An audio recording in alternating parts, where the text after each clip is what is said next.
Welcome to Monogamy Disrupted. I'm your hostess, Naughtia Black. And I'm your host, Maleek Black. So grab a drink, slide on into our VIP booth, and let your inhibitions run wild.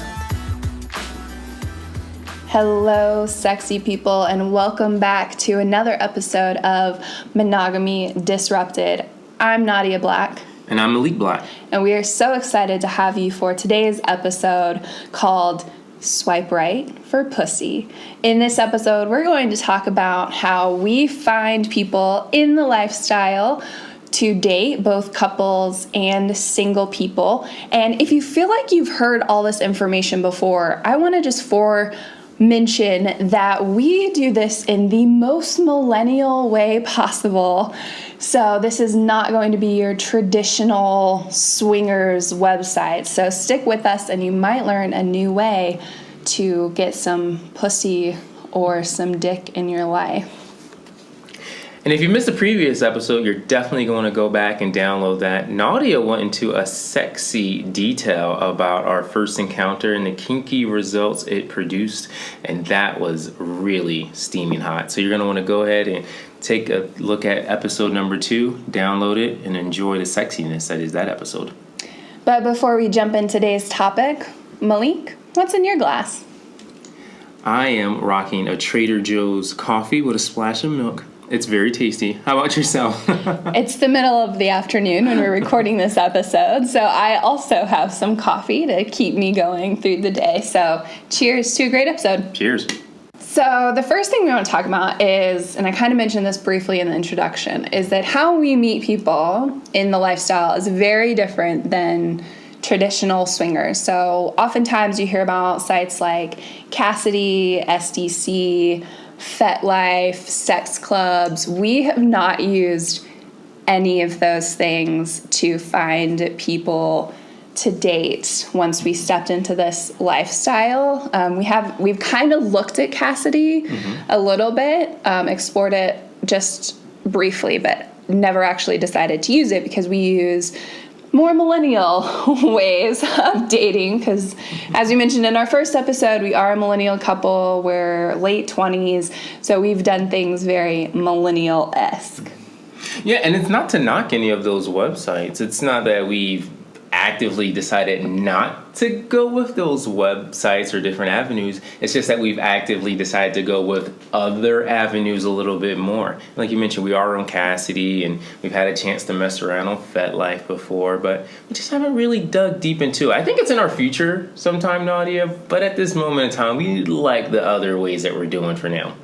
Oh yeah, I definitely think we'll hop on some of those websites. I do like Cassidy because it gives updates on parties. So some of the bigger parties that are in the lifestyle, I like that it sends us those, and I don't have to go to all the different sites to hear about that. But so far, we haven't really ventured too much further into it than that. Instead, the first app that we use apps a lot to meet people, and the first app that we used was Field, which you actually heard about from another lifestyle podcast, right? Yeah, big shout out to Real Talk in Between. I heard them talking. They were actually doing a podcast, and I think she ended up receiving a Field, and he said, "Oh, what are you looking at on your phone?" And she said, "Oh, I just got a Field message." And I immediately went to figure out what that app was all about and really liked what it produced. I thought it was a really good website, a really good app, and you downloaded it first and were able to get some really good successes in it. Yeah, so what Field is, it's basically Tinder, but for poly people or people that are more open to different arrangements. So people seeking couples seeking other couples. And it's less monogamous or monogamy oriented than Tinder is. So you can meet couples and things like that on Field. And it's very much sex first. Everyone is on Field for a very or most people, I should say, are on Field for a very specific reason, and that is to meet sex partners.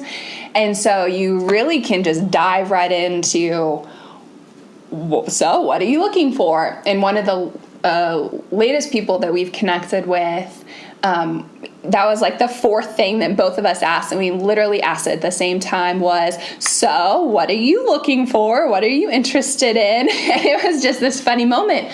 We were both like, I'm just going to be up front. And I like Field because you can just come at it from very much, yes, sex jokes, wink, wink, come at it. You can always come at my face or on my tits. So you just come at it from this sex first attitude, and you know what people are there for. Unlike some more traditional dating sites, you don't really, like, is somebody looking for a wife or a husband, long-term kind of thing. This is very much, you know what you're getting. Right, and there are pros and cons to using any of these types of avenues to meet people. So if you're new to the lifestyle, you're just figuring it all out. So you're going to learn some of the pros, you're going to learn some of the cons. And the same applies with Field. And one of the pros we really like about Field is that it gives us the ability to meet couples. In the same way that Cassidy really allows you to meet couples, Field gives you that opportunity for a lot of people that tend to be about, 36 years and younger, maybe 37, late 20s, early 30s. And that's been a really, really good positive. Even though in the second episode, in the previous episode, we talk about meeting a single guy on Field, and you're definitely going to want to download that if you haven't listened to it. We talk about meeting a single guy on Field, but really it's been a lot of couples that we've had the ability to interact with. And you have your own profile, Naughtia, for both of us, and I have my own profile for just myself. And it's still just a lot of couples for the most part. Right, so you can have a couple's profile or you can have individual profiles. So I control our couple's profile, and he has his own profile that he uses. And we'll tell you why we do it like that in just a second. But one of our favorite couples that we met through Field, and instantly we knew these were people that we wanted to connect with.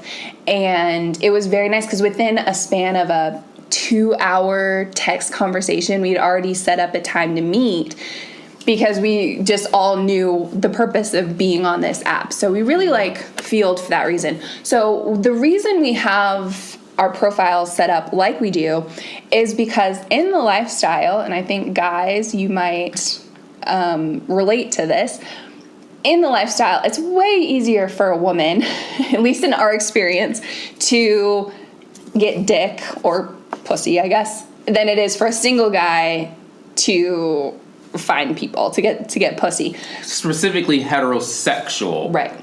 That's what we're talking about. Right. Sorry, this is going to be a fairly heteronormative conversation because that's just the angle that we come at it. Mm-hmm. We're not trying to exclude anybody, but it's just our experience happens to be fairly heteronormative here.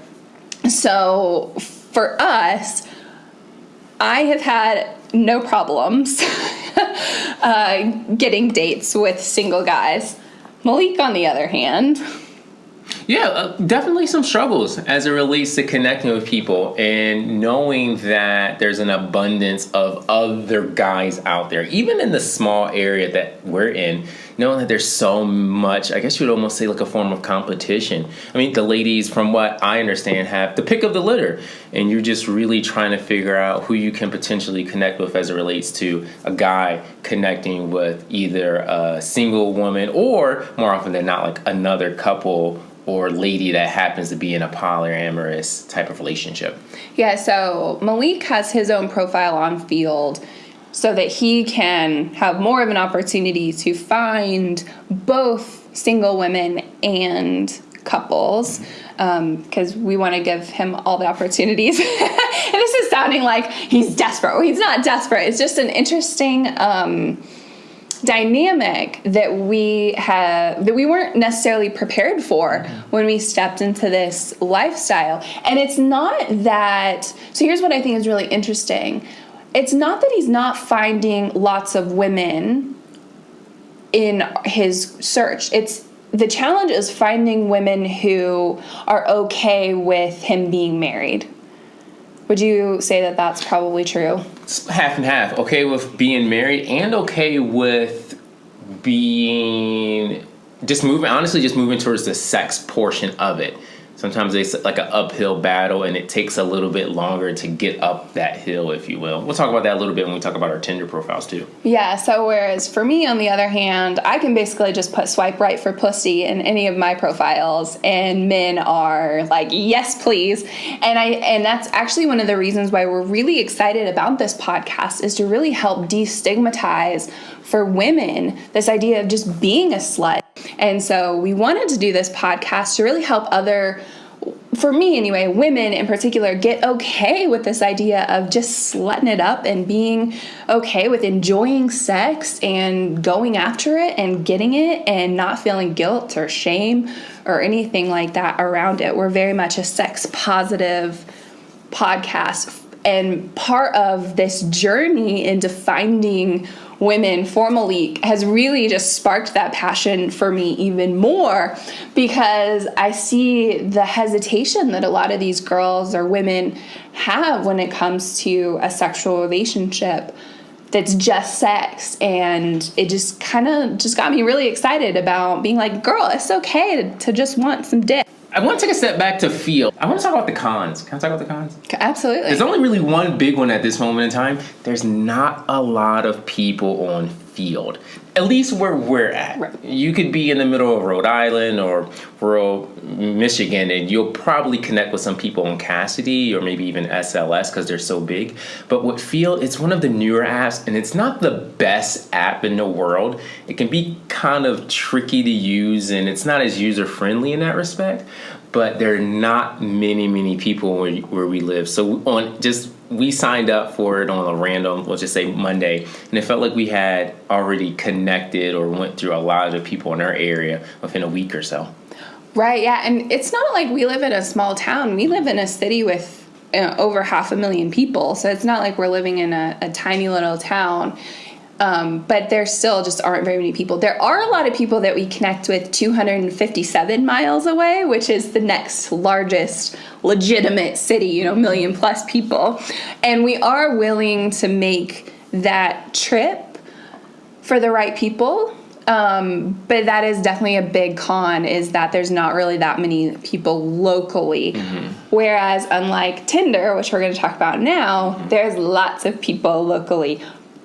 But finding people who are not just looking for love or, something more has been a challenge in that respect. So Tinder, which is probably the most millennial app I think that we could talk about, we're going to talk about it. That's been my biggest success area. That's where I've met the most people. And I actually have somebody that I connect with on a fairly regular basis, about once a week. His name's Julian. And that's where I met him. But in his profile, he was very clear on, I'm in an ethical non-monogamous relationship. That's what my profile says. I'm in an ethical non-monogamous relationship, and I'm just looking for sex. Basically, my profile really does say swipe right for pussy. And so that's how we connected, was through Tinder. So that's been good to meet people, but I only really connect with people who are very clear about their intentions. So, and I would actually ask you, Naughtia, a little bit of a sidebar. When you connect with these potential guys, and you actually open up to guys and gals, I'd be curious to know about that. What's the communication like when you talk to them that first time? Assume that someone's listening to us for the first time. What's that communication like? What do you even talk to them in that little bit? So I'm fairly aggressive in how I reach out to people. At least I tend to be if it's somebody that I really want to connect with. So I like to make witty pickup lines that are not necessarily your traditional, like, hey, you're cute.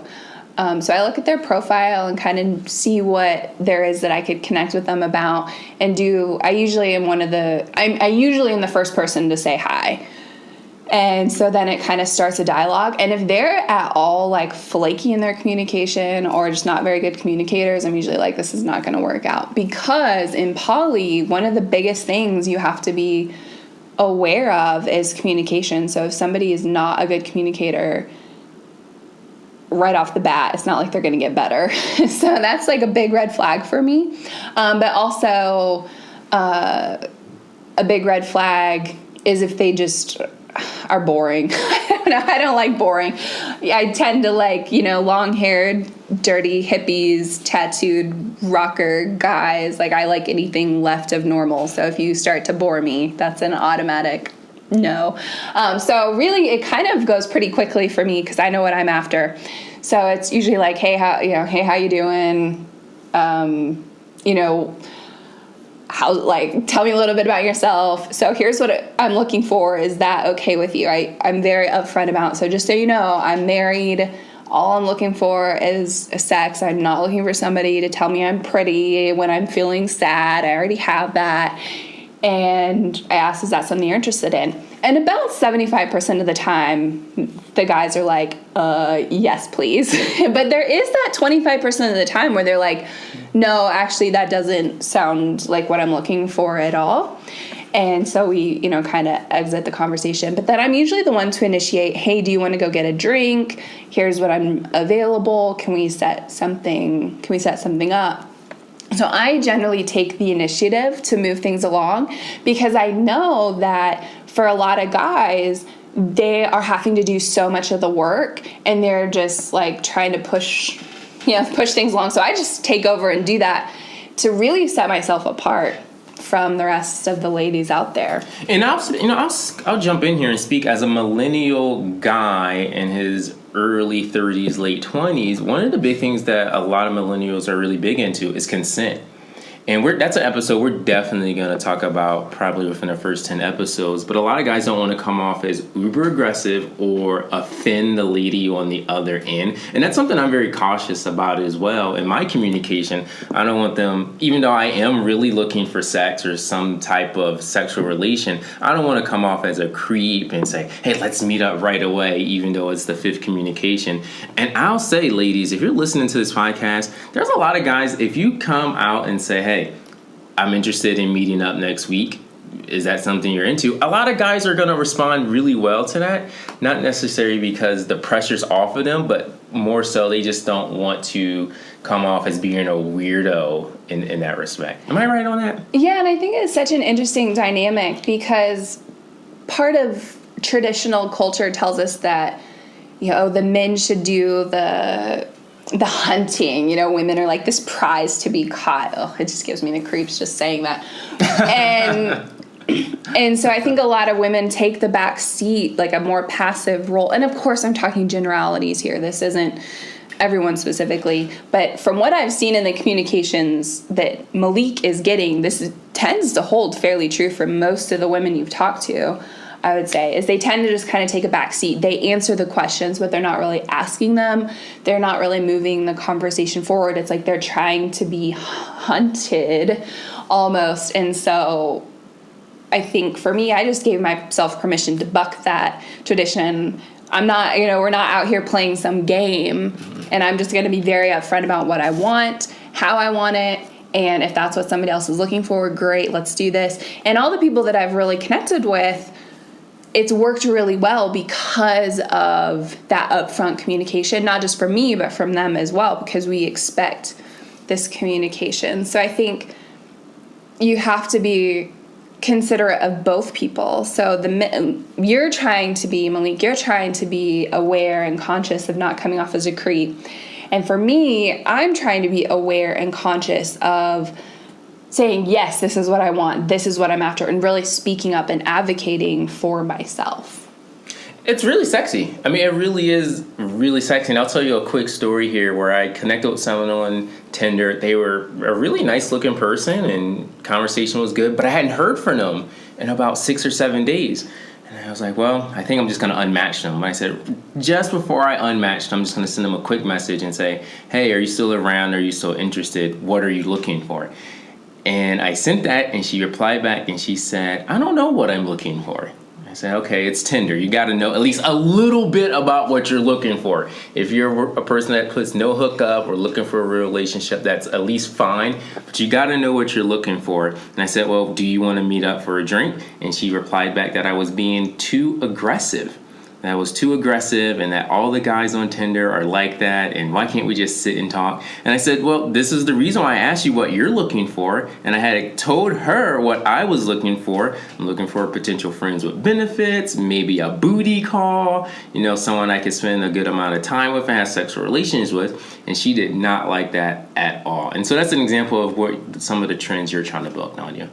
Yeah, and just being aware of what you want and being able to communicate that, I think, is really important for both of us. And that's one of the interesting things about using these types of apps is most people do know what they want, and then it's just a matter of finding the people that match up with us. So those are really the two big ways we meet each other. But another way is in person. We actually just had a bomb threesome because of an in-person event.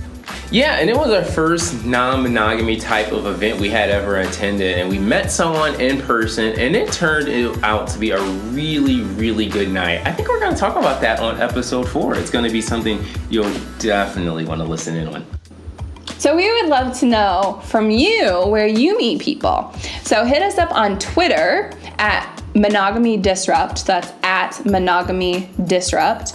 And tell us where you meet people. Is it Field, Tinder, Cassidy, SDC, something else? Your sex club? Yeah, where are you finding people to hook up with? And of course, if you ever have any questions, you can always tweet at us. That's at Monogamy Disrupt. We'd love to hear from you. Thank you for joining in on today's episode. Swipe right for dick. I'm Maleek Black. And swipe right for pussy. I'm Naughtia Black. Thank you so much for joining us, and we can't wait for you to slide into the booth in our next episode. Now that you're in the booth with us, be sure to subscribe to our podcast and download the next episode. It's waiting for you. And if you like what you heard, and I know you did, hit us with a 5-star review on iTunes.